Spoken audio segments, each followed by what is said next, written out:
Fala galera, a gente está aqui hoje para conversar um pouco sobre os sistemas internacionais. Então, o que seria os sistemas internacionais propriamente dito? De forma objetiva, os sistemas internacionais são um conjunto de estados, tá certo? Esses estados, eles têm um território, certo? E o limite desse território é conhecido como fronteira, tá certo? Então, o território tem um espaço ali onde uma pessoa ou grupo de pessoas exerce poder, né? Então, no caso de um Estado nacional, a gente vai ter a soberania ali daquele país. É importante a gente diferenciar o seguinte, em termos de conceito. Quando a gente fala de país, a gente está falando do meio físico natural. Quando a gente fala de Estado, a gente está falando ali da estrutura de governo e como é que aquele território está organizado em termos de estrutura física, né? Então, quais são os órgãos, né? Os órgãos públicos que fazem parte, que facilitam a gestão pública daquele território. Como é que ele vai estar organizado dessa forma? Uma coisa interessante da gente falar sobre os sistemas internacionais é que não existe um órgão supremo que possa interferir dentro de um Estado nacional. Ou seja, existe a ONU, a Organização das Nações Unidas, mas aí daqui a pouco a gente vai falar um pouquinho sobre a ONU, e algumas pessoas de forma equivocada atribuem à ONU o papel de ser esse órgão gestor de todos os territórios, de todos os estados, ou seja, do sistema internacional. E não funciona assim. A ONU ela não tem autoridade para interferir dentro do território de nenhum Estado-nação. É claro que, para fazer parte da ONU, você tem que se submeter a algumas características, alguns pré-requisitos para fazer parte daquele grupo ali. Inclusive, você pode até optar por não fazer parte da ONU. Existem algumas organizações internacionais, como a FIFA, né, a Federação Internacional do Futebol, que tem mais membros associados do que a própria ONU, ou então a Associação Internacional dos Jogos Olímpicos também tem mais países aderindo do que a própria ONU, a nível de curiosidade. A Suíça só veio aderir, por exemplo, à ONU em 2000 e pouquinho aí. Então, é só para que fique claro que não é obrigatoriedade fazer parte da Organização das Nações Unidas. Então, quando a gente falar de sistema internacional, a gente está falando desses conjuntos de territórios de Estados-nação que estão ali entre várias finalidades. Os que fazem parte da ONU estão dispostos em propor, em fazer com que a paz mundial ela se torne efetiva em torno do planeta. Tendo em vista que não existe nenhum órgão supremo, tá certo, em relação a essa questão de gerir todo o espaço global, existe um conceito que a gente usa bastante, que é comunidade internacional. A comunidade internacional são aqueles países que procuram cooperar entre si para que essas relações se tornem viáveis, né? Se tornem amigáveis e que se tornem eficientes dentro desse processo que a gente vive atualmente de globalização. Por outro lado, há divergências também. Então, existem também vários conflitos, né? Então, quando a gente estiver estudando sistemas internacionais, basicamente a gente vai estar estudando cooperação internacional e conflitos internacionais. Só a partir da definição do que é Estado é que a gente também começa a ter a noção, como eu já falei, do que seria país. Mas de forma bem simples, bem objetiva, o que vai diferenciar país do Estado é que país seria o meio físico natural e Estado seria a estrutura e a forma de governo, tá certo? Uma coisa que a gente tem que destacar também é que existe uma inter-relação, tá certo, entre os estados. Existe uma forte interdependência entre os diversos estados que estão o tempo todo entrando em contato, né? Então, esses contatos são por diversos motivos, como eu disse, pode gerar cooperação e pode gerar conflitos internacionais. Existem alguns órgãos internacionais que servem para fazer com que facilite esse tipo de contato, né? Então existe a OMC, a Organização Mundial do Comércio, a OMS, a Organização Mundial da Saúde, Fundo Monetário Internacional, FMI, né? Então existem vários órgãos ali que facilitam todo esse contato. É importante a gente falar aqui que existe algumas tendências ideológicas e alguns geógrafos que defendem esse contato como algo positivo, né? Então, tem muitos cientistas da área das ciências humanas, das ciências geográficas, que acreditam que esse contato, essa interdependência entre os estados, acaba gerando algo positivo, onde todos acabam ganhando e acabam crescendo com essa relação, com essa troca, né? Troca de mercadoria, troca de informação, né? Fluxo de pessoas, ou seja, fluxo de pessoas, capital, produtos, tudo isso beneficiaria essa relação internacional. Por outro lado, existem diversos geógrafos, diversos cientistas econômicos, políticos, sociais, que vão dizer que essa interdependência ela é ruim. Ela causa vários problemas, como as desigualdades e até mesmo a divisão internacional do trabalho, né? Onde os países ricos vão ficar cada vez mais ricos e os países pobres cada vez mais pobres, porque a relação é uma relação desigual de poderes. Dessa forma, a gente tem uma corrente ideológica, que é a corrente dos realistas, né? Que se baseiam bastante na obra Leviatã, de Thomas Hobbes, que aí a gente chama também de um pensamento hobbesiano, que vai dizer o seguinte, vai dizer que essa relação de interdependência é uma relação que está muito atrelada à questão do poder. Então, ela é sempre uma relação conflituosa, porque é uma relação onde um Estado ele quer se sobrepor ao outro através de quem tem mais poder, né? Mais poder de decisão, mais autonomia. E aí você tem autonomia sobre o seu território, aquela soberania que eu já falei, tá certo? Mas você quer fazer valer a sua vontade também em outros territórios. Então, os realistas vão falar que essa relação de interdependência entre os estados é uma relação que gera bastante conflitos.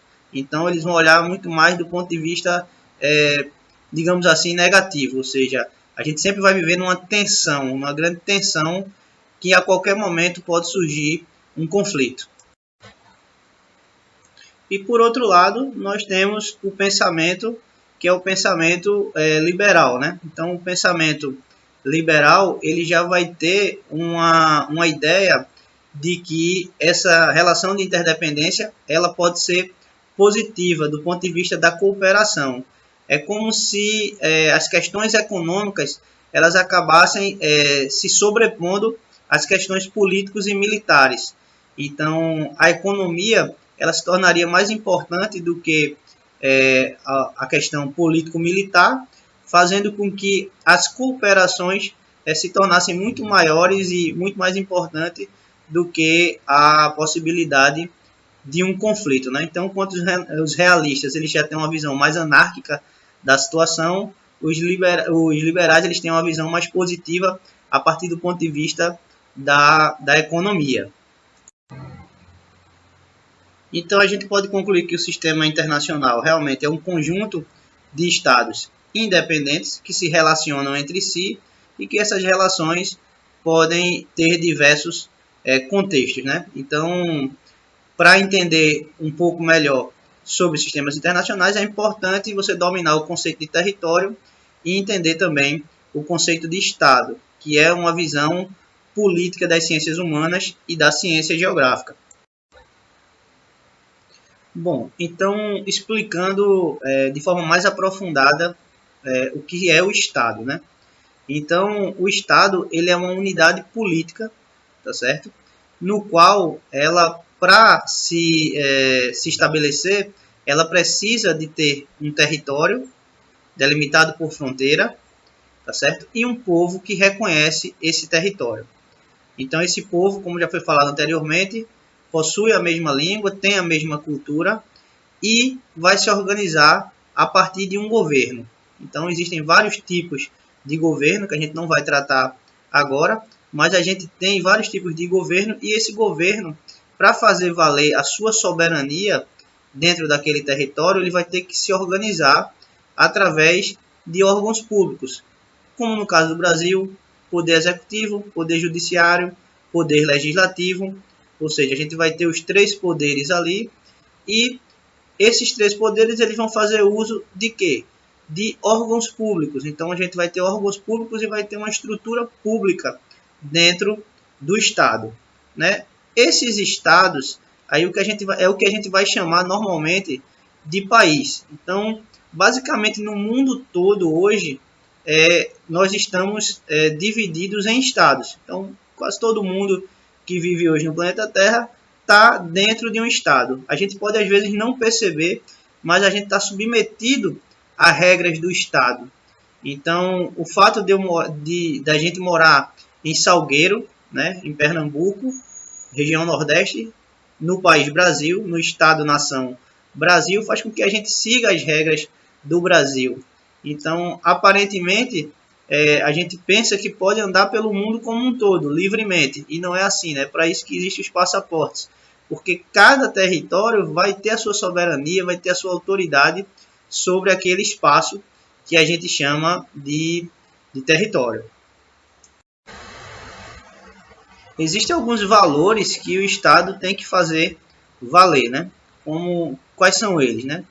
Tem a ordem, a segurança, a liberdade, a justiça e o bem-estar da sua população, né? Então, isso aí são alguns valores que o Estado ele procura atender dentro dos limites do seu território. Com isso, o Estado ele se torna o conceito central dentro das ciências humanas no que se refere ao estudo da política, né? Então, tem algumas obras como O Príncipe, de Maquiavel, O Leviatã, de Thomas Hobbes, O Contrato Social, de Rousseau. São algumas obras que vai tratar filosoficamente das bases dos conceitos aí de Estado e que vai ser utilizado pela geografia do ponto de vista da categoria de análise território dentro do espaço geográfico. É muito comum a gente escutar a palavra nação junto com a palavra Estado. Então, Estado-nação.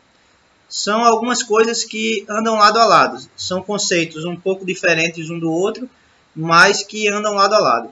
Por exemplo, nação é um conceito que ele está muito atrelado à identidade, o que identifica um determinado povo.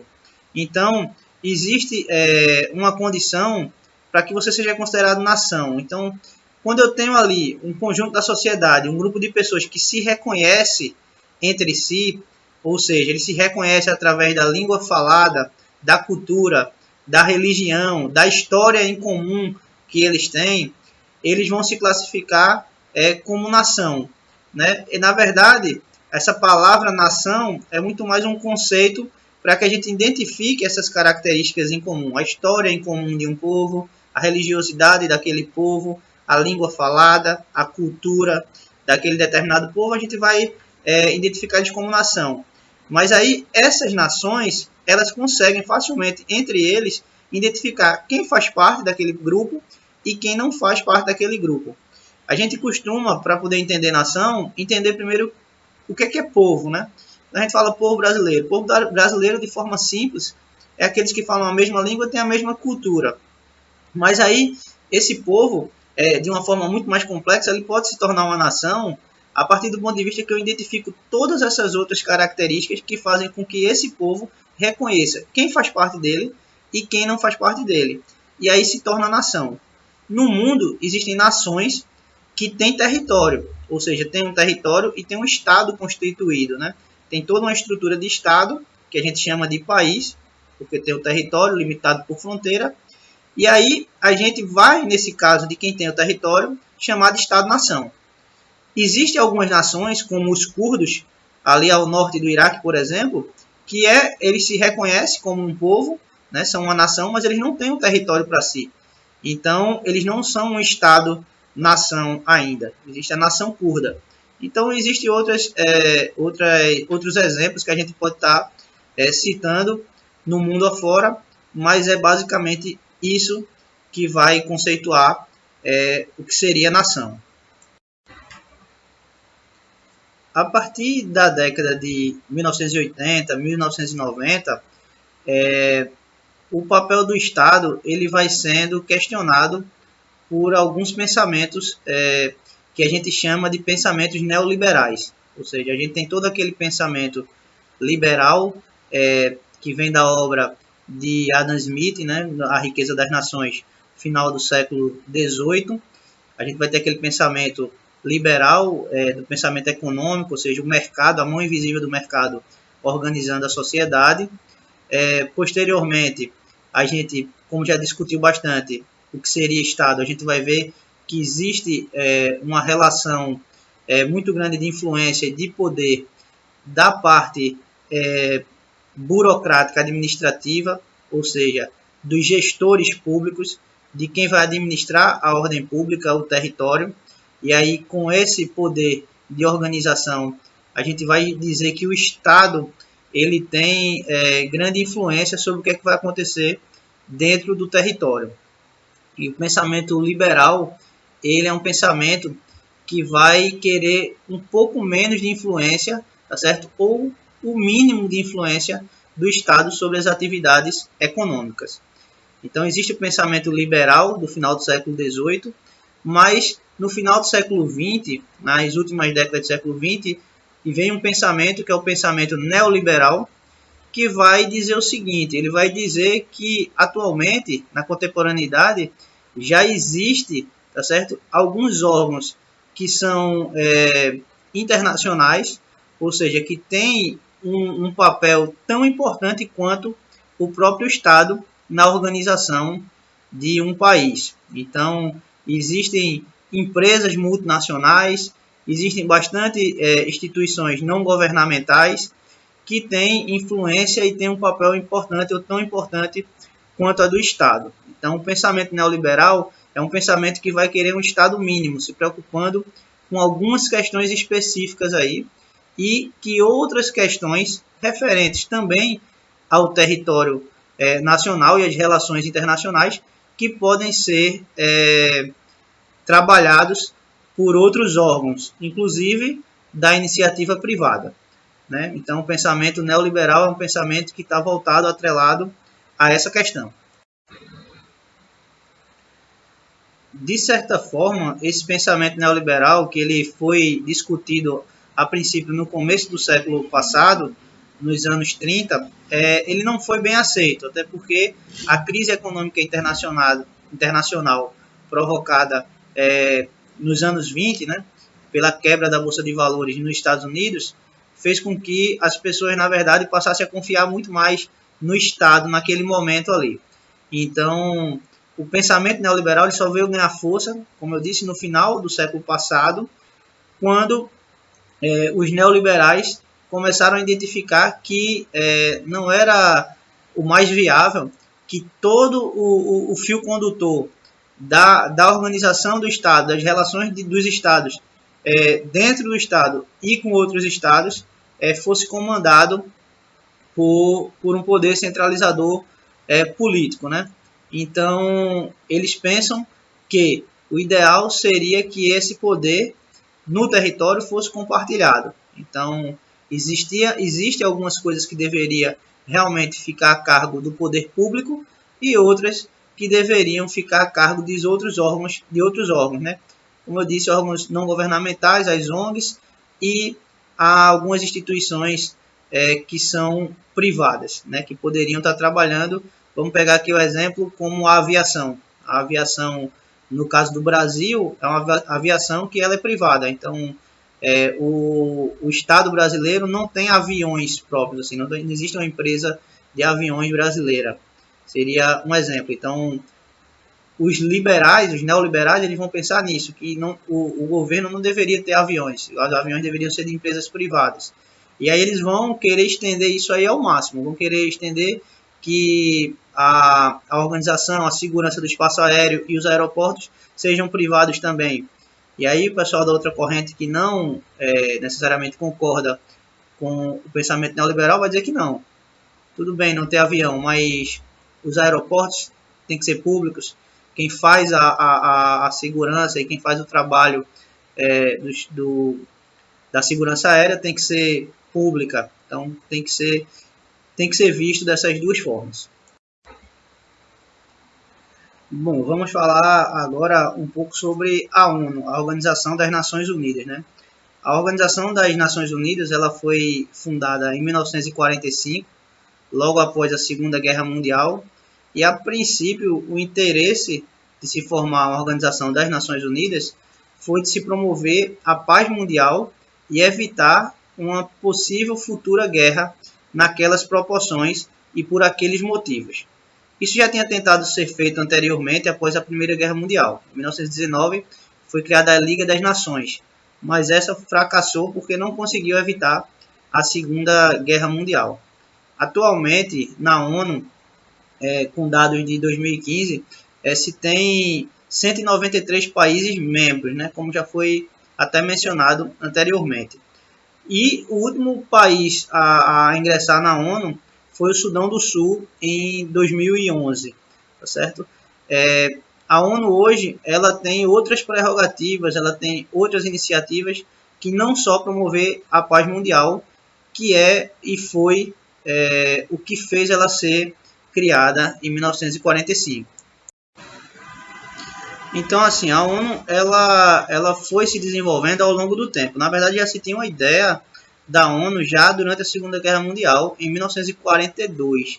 Então, em 1942, já se tinha um grupo ali de 26 países que assinaram um tratado, né, que já previa o seguinte: combater o eixo, né, o eixo composto ali por Japão, Itália e Alemanha. Então, já tinha 26 países ali já cooperando entre si com o propósito de enfrentar os 3 países ali do eixo.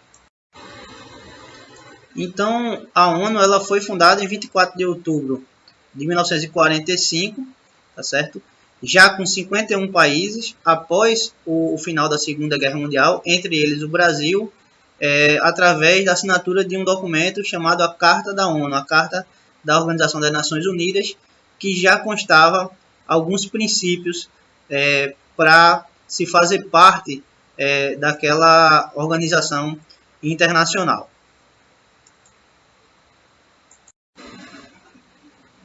Entre os órgãos principais dentro da ONU, a gente tem a Assembleia Geral e o Conselho de Segurança, né? Então, em relação à Assembleia Geral, a gente vai ter todos os países membros com direito a voto, tá certo? E é um conselho consultivo, ou seja, as pessoas vão ser consultadas e vão votar de acordo com seus interesses soberanos de cada estado, tá certo? E é um tipo de votação democrática. Eu gosto de sempre, quando falo da palavra democrática, eu falo democracia, lembrar o que é que significa isso, né? Demo significa povo, cracia significa poder, e democracia significa o poder emana do povo, né? Então o povo decide o que é que vai acontecer. O outro órgão também que é muito trabalhado é o órgão de segurança, né? Então o Conselho de Segurança da ONU. O Conselho de Segurança da ONU, ele basicamente tem 15 membros, sendo 5 deles fixos, né? Que estão lá sempre presentes, e 10 que são rotativos, entre os demais. Esses 5, eles têm poder de veto. O que é poder de veto? Qualquer resolução do Conselho de Segurança Internacional que for votada, qualquer um desses 5 pode votar não, e aí é vetado o que foi decidido naquele conselho. Quem são esses países? Estados Unidos, Rússia, China, França e Inglaterra. São os 5 países que têm poder de veto no Conselho de Segurança da ONU. Por fim, eu queria destacar para vocês que na questão das relações internacionais, os conceitos mais importantes que a gente tem para estudar é o conceito de território, Estado, nação, Estado-nação, tá certo? Sempre cai alguma questão referente à ONU, e até mesmo quando não é questão de geografia política, mas questão, por exemplo, como questão cartográfica, de geografia física, que cai o símbolo ali da ONU, né? O símbolo da ONU é um símbolo de projeção cartográfica plana ou azimutal, né? A gente tem todos os continentes ali, a partir do Polo Norte, sendo plotado numa carta plana, né? Uma carta azimutal. E aí sempre cai uma questão, às vezes, uma vez ou outra, no vestibular ou concurso perguntando sobre isso. E uma coisa que eu queria para finalizar essa primeira parte era falar sobre a diferença de geografia política e geopolítica. Na verdade, a geografia política é propriamente da geografia. A geografia, como estuda o espaço geográfico, a relação do homem com a natureza, a partir do espaço eu consigo identificar, como geógrafo, quais foram as políticas que foram tomadas naquele espaço ali. Por exemplo, se eu chego numa cidade e através da paisagem eu consigo perceber que aquela é uma cidade onde a coleta de lixo é adequada, onde eu não vejo lixo na rua, eu começo a entender que aquela cidade ali tem uma política de saneamento básico, no mínimo, responsável. Ou seja, não deixa acumular lixo nas ruas. Então, é claro, estou falando aqui de uma primeira impressão, estou falando de forma subjetiva, mas geografia política é isso, é eu entender a política a partir do espaço. Já a geopolítica, ela é trabalhada por diversas outras ciências, economia, administração, jornalismo, N ciências vão trabalhar a geopolítica. A geopolítica, ela já vai estudar a política em si e como aquela política vai interferir no espaço. Então, perceba que a tomada de decisão de um governo ou de uma empresa de grande porte multinacional vai acabar influenciando todo o território, vai acabar influenciando na configuração e na transformação do espaço. Então, seria isso aí para a gente finalizar por hoje.